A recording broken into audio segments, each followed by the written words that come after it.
All right, hi guys, it's Britt here. I just today wanted to go over how to make a slip knot. It's the most important thing you can learn in crochet because it's how you start every single project, unless you are working in the round, but I'll do a video on that later.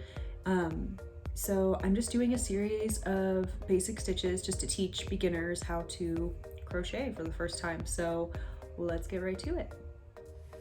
Okay, so here is how we do a slip knot.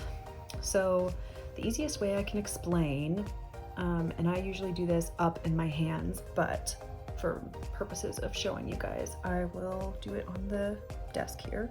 So what I'll do usually is make a P shape.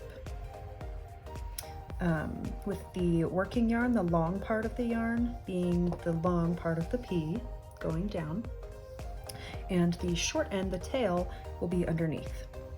Then what I'll do, because I'm usually holding it up, I will grab with my 2 fingers through the hole and grab the long part of the yarn, pull through. That's your slip knot. That's it. So you'll grab your hook, put it through, pull the long tail, the long part, and that's it. That is a slip knot. That's the way I do it. And you can chain from there. That's it. Okay guys, so there you have it. That is how you do slip knot. If you like this video, go ahead and thumbs up, give it a thumbs up, and subscribe, and I'll see you next time.